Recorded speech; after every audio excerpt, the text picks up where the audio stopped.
There are artists who follow the times, and then there are those who define them.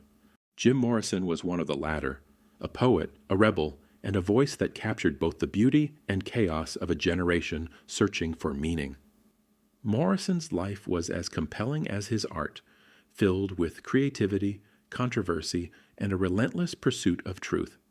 He challenged authority, explored the depths of consciousness, and pushed the boundaries of what music could be. This is the story of Jim Morrison, a man who burned brightly, lived intensely, and left behind a voice that refuses to fade. Jim Morrison's upbringing was anything but typical, and it played a huge role in shaping the haunting, rebellious tone of his music. He was born in 1943 in Melbourne into a strict military family. His father, a high-ranking naval officer, meant that Morrison spent much of his childhood moving from place to place. This constant change left him feeling like an outsider, something that would later become a recurring theme in his lyrics. One of the most defining moments of his early life came during a childhood road trip through the desert. Morrison later described witnessing the aftermath of a tragic accident involving Native Americans, saying, "The souls of those dead Indians leapt into my soul." Whether literal or symbolic, this story became central to his identity and artistic mythology, reflecting his lifelong fascination with death, spirituality, and altered states of consciousness. As he grew older, Morrison became deeply interested in literature and philosophy. He was especially influenced by writers like Friedrich Nietzsche and Arthur Rimbaud, whose ideas about individualism, chaos, and breaking societal norms helped shape Morrison's worldview. These influences can be heard clearly in his lyrics: poetic, dark, and often challenging conventional thinking. After moving to Los Angeles to study film, Morrison began writing poetry that would eventually evolve into songs for The Doors. His upbringing, marked by discipline, displacement, and deep introspection, fed directly into the band's sound. Songs like Break On Through and The End reflect both a desire to escape limitations and a willingness to confront uncomfortable truths. In many ways, Morrison's music was a direct extension of his early life, restless, searching, and unafraid to explore the darker corners of the human experience. Jim chose the name The Doors very deliberately, and it reveals a lot about how he saw music, life, and consciousness itself.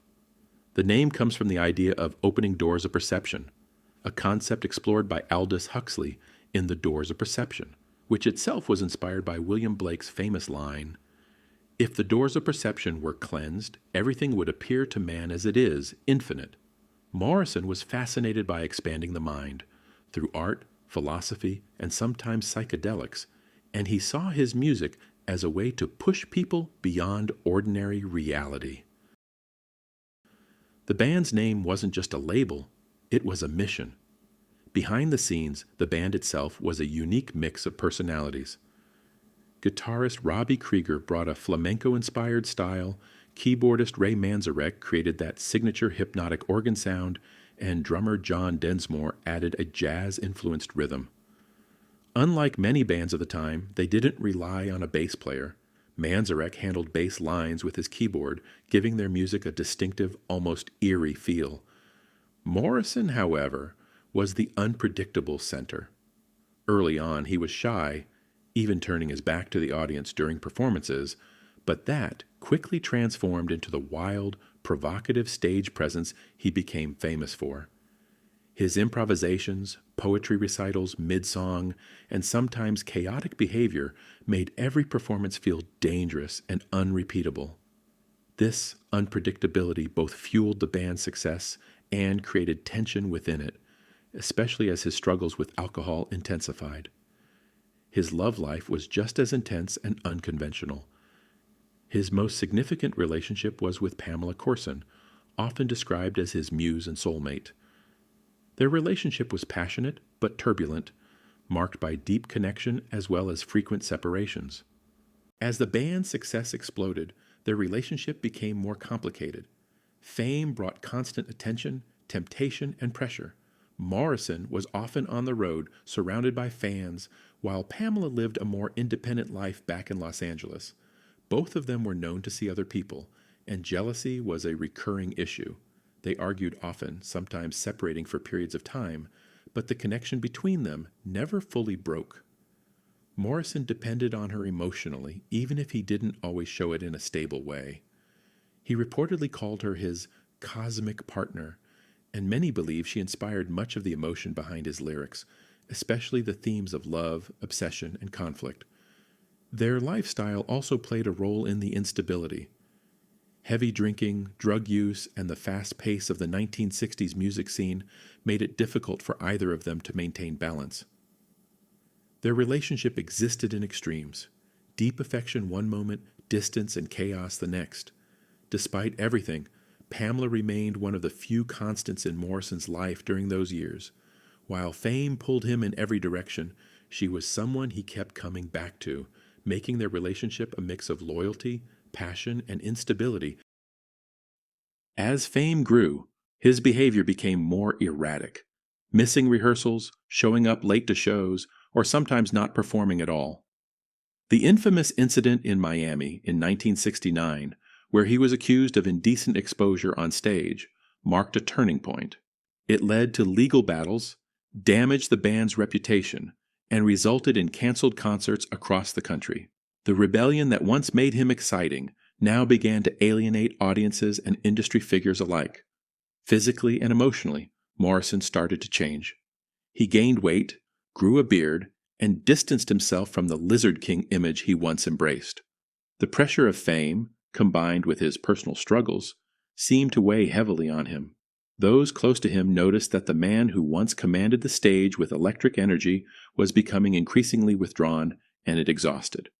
Despite releasing more music, the magic of the early years was fading.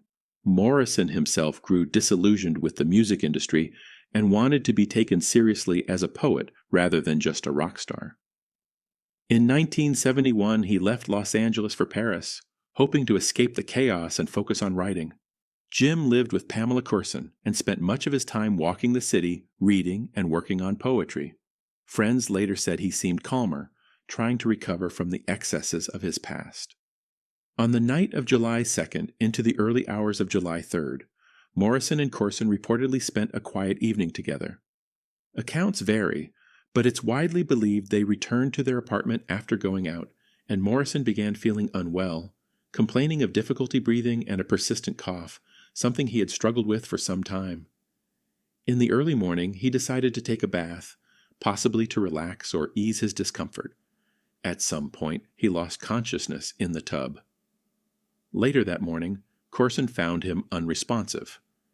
Emergency services were called, but it was too late. He was pronounced dead at the scene. He was 27. The official cause of death was recorded as heart failure, but the lack of an autopsy, since it wasn't legally required in France at the time, left many questions unanswered. What is clear is that his body had been under significant strain. Years of substance use, stress, and exhaustion likely contributed to whatever happened in those final hours. Morrison's death was handled quietly, almost unusually so for someone of his fame. There was no major investigation, and news spread slowly, adding to the mystery that still surrounds his passing. His burial took place just days after his death.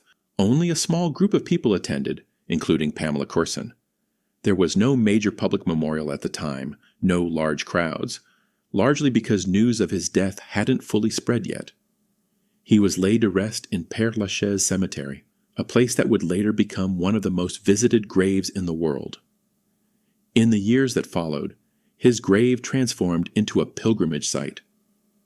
Fans from across the globe came to pay their respects, leaving flowers, messages, and sometimes graffiti, turning his resting place into a reflection of the same rebellious spirit he carried in life.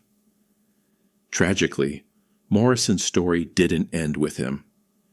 In 1974, just 3 years after his death, Pamela Courson also died at the age of 27.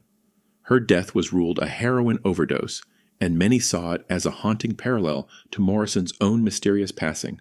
The two had shared an intense and often turbulent relationship, and despite everything, remained deeply connected. Decades later, Morrison's impact hasn't faded. As the voice of the Doors, he helped redefine what a rock frontman could be: part poet, part performer, part provocateur. His lyrics explored themes of freedom, death, love, and the unknown in a way that still resonates today. Songs like Riders on the Storm and The End continue to influence artists across genres, from rock to alternative to spoken word. More than just music, Morrison's legacy lives on in attitude and culture. He challenged authority, blurred artistic boundaries, and embraced self-expression without limits. For many, he represents both the power of creativity and the risks of living too intensely. In the end, even though his life was short, his voice never really disappeared. It just found new generations to listen.